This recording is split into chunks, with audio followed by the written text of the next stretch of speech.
Hi, everyone. Today I'm going to go over my findings from our research on extended reality. When I approach this, I've been looking at it from a K-12 lens. I currently work in K-12 education. So how would the use of extended reality fit into what we do in our classrooms? Let's get started with just first off defining what XR is. So when we look at the term of what is XR, XR is an umbrella term that covers virtual reality, augmented reality, and mixed reality. Essentially, it's everything that blends or extends our sense of reality through digital simulation. VR is often defined as the idea that it immerses the user in a completely computer-generated world that replaces our physical environment. Augmented reality overlays the digital information on top of what we actually see. It's our reality with just a virtual component added into it. And then a mixed reality merges the real and digital so that both can interact dynamically. Together, all of these create what is called the reality virtual continuum, which creates a range from pure reality to virtual immersion. When we're looking at XR, we need to look at what affordances does this technology give us in the classroom. When conducting the research, I noticed that really XR's affordances lie in its ability to create immersion. It fosters a presence that the kids don't normally get to have in certain concepts, and it allows a safe, repeatable practice in realistic environments. When I think about this from like a historical standpoint, having my students step into a world a few times that they've never experienced really gives them a sense of empathy that they may lack in the fact that this is not something that they see every day. This is not a concept that they've had to endure, and they really have no connection to it. But allowing them that safe space to step into it is really amazing. This also is great for CTE when we're working with like medical components and things like that. When I conducted my research, I noticed about 6 really unique affordances that technology like this gives us. First being immersion and presence. It makes them feel like they are actually physically inside the environment, which is so essential for students to really create that connection. It also allows for interactivity, which means that they can actually manipulate what they're seeing.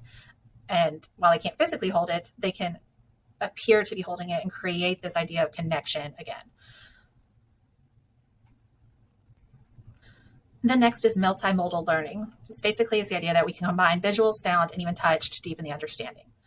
Safe practice allows students to have access to things that may be more risky for them, such as like labs that maybe we don't have the materials for or could be potentially dangerous, but we need our students to understand. This provides them that safe environment to practice those skills.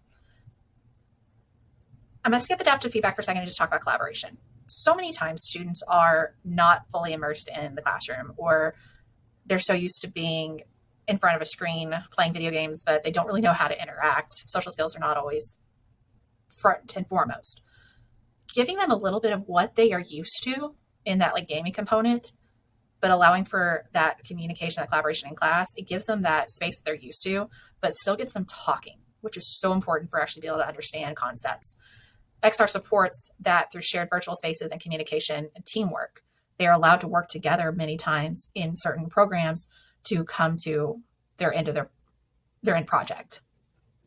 Now let's go back to adaptive feedback. So many of the systems do allow for immediate responses and corrections, which is great because if the more instant feedback we can give our students, the quicker they're going to grasp onto concepts, because if we let those misconceptions sit, they'll just continue to perpetuate and build in their heads, and then it's hard to backtrack. The last area that I want to discuss in this element of my presentation is the instructional benefits of XR.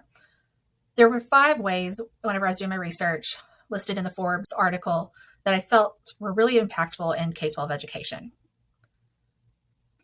These were learning by doing, higher engagement, improved retention, skill transfer, and accessibility. For me, and in my district and just what we have available to us, the 3 that really stood out was learning by doing, higher engagement, and accessibility. A lot of our students, and we see this kind of happening a lot more, is there seem to be just more manipulative learners in a lot of classrooms that I've stepped into. And that learning by doing is so important because it builds muscle memory in a lot of different ways, not just, repetition of writing something down, but of thinking critically. Like when we're constantly doing these things that help them immerse themselves in the learning, we're going to help that continuation of that understanding into other practices.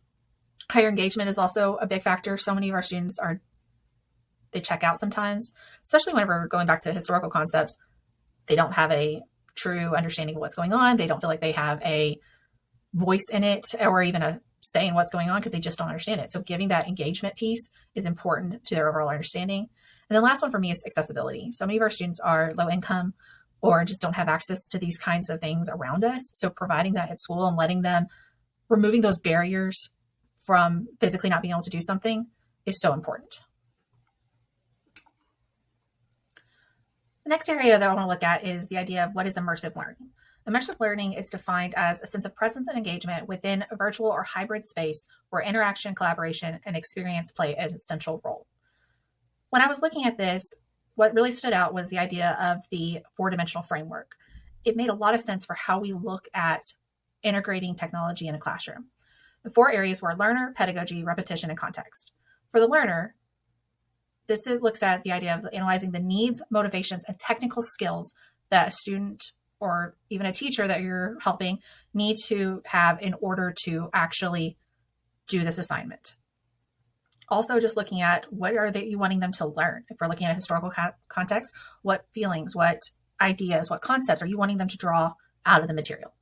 With pedagogy, you're going to apply theories such as constructivism or experiential learning to this concept. We can also look at other pedagogical ideas such as Bloom's taxonomy and other areas that we want to make sure that we're really getting to the levels that we need with our students. Representation and determining how realistic, interactive, or the narrative the environment should be in when you're creating this immersive experience. And then finally, the context. Consider the discipline, the physical setting, and the institutional constraints that you may have when you're implementing this. A concept that kind of stood out to me was the idea that the use of immersive worlds is reorganizing how we relate to the design and delivery of learning, opening up a transition of knowledge transfer to a learning experience where instead of just you teach, they listen, now you're really getting them into the concepts that you are trying to get them to understand. The next concept when looking at immersive learning is the idea of key design considerations when you're trying to implement something such as XR in your classroom. When doing the research, I saw 6 core design principles that emerged in the readings. One was align with theory, ensure usability and accessibility, provide orientation and scaffolding, balance realism and cognitive load, encourage reflection, and foster collaboration.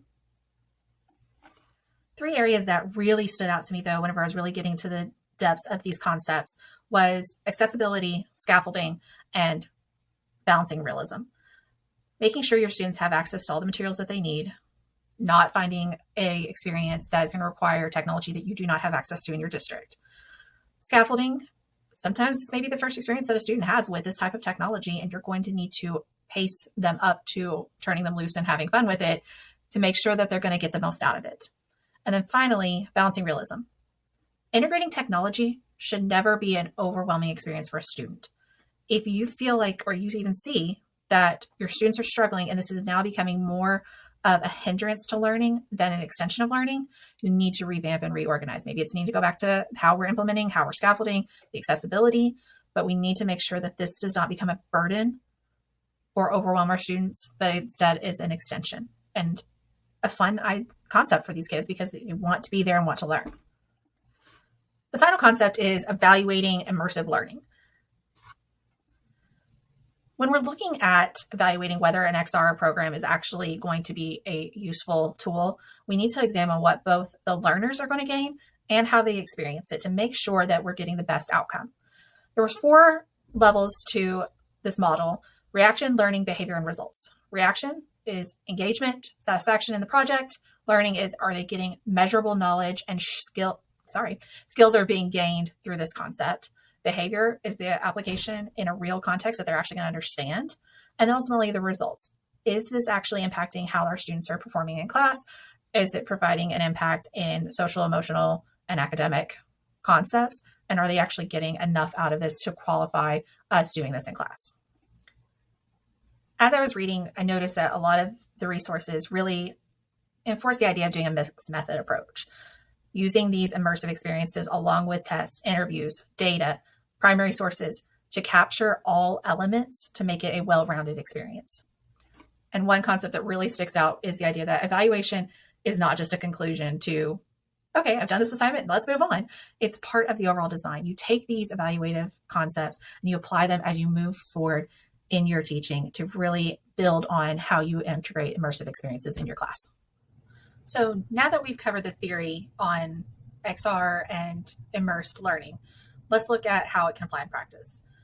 When we were doing our research, we were given a list of some options that we could utilize for XR. I will admit I was relatively new to this kind of world of XR. So whenever I searched on the XRPedagogy app that was linked, I found out that it was an educational platform that was designed to help teachers integrate XR, VR, and MR into classrooms. The reason why I really liked this one is because it gave a lot of different things that allowed me to actually learn a little bit more about the use of XR.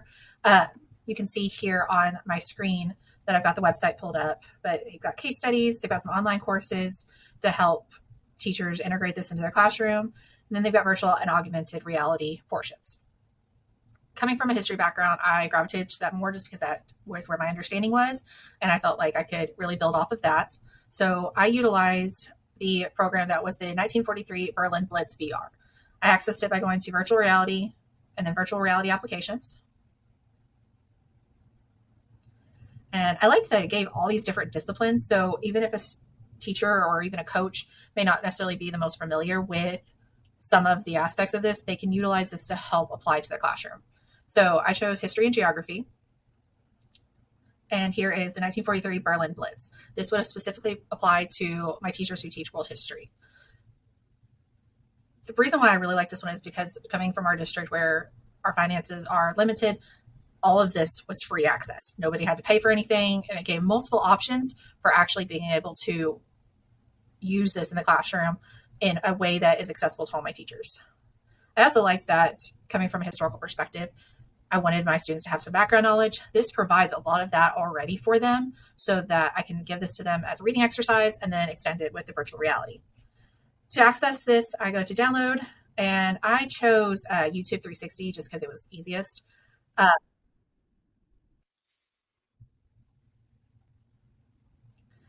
And essentially, this video is a simulation that places learners inside the era of World War II bomber crew during a nighttime raid over Berlin. This allows the students to really step into the mindset of these soldiers and what they're experiencing and the drama and fear and just overall energy that they are experiencing, as well as I love that they put timestamps along the way to let the students know, like, this is the next step, this is where they are in this process of this raid that they're going on. One thing about it that I did notice is it's a little bit long. It's 12 minutes. Students sometimes don't have fully the ability to sit still for that long and understand and really gain all the knowledge. So I would oftentimes say this needs to be a checkpoint occasionally just to make sure that the students are fully in the assignment. Really quickly, I'll just kind of show some little screen grabs from the video. So we have that they are in occupied Holland. They're 60 miles from Berlin. And throughout this, it's giving audio that the students can actually listen to and engage with and create inferences and just overall an understanding of what is going on. You can also turn the screen on so they can really look around and see what they're kind of would be experiencing in that time period. You've got crew in the back, helping communicate, and just a lot of different elements. When I was looking at this, I also then think of, okay, how is this going to incorporate into a lesson? You will see attached to my presentation a link to a lesson that I created for this particular unit. Feel free to look at it and provide feedback. Let me know anything that you think would be necessary to change or adjust for teachers. Within the simulation, I think it showcases the XR's key affordances of immersion, interactivity, safety, and narrative. It gives that emotional engagement, it gives perspective, it's a risk-free environment, and it anchors empathy and memory into what the students are learning in class. It also fits into our four-dimensional framework where the learner has an authentic role and empathy building in the project.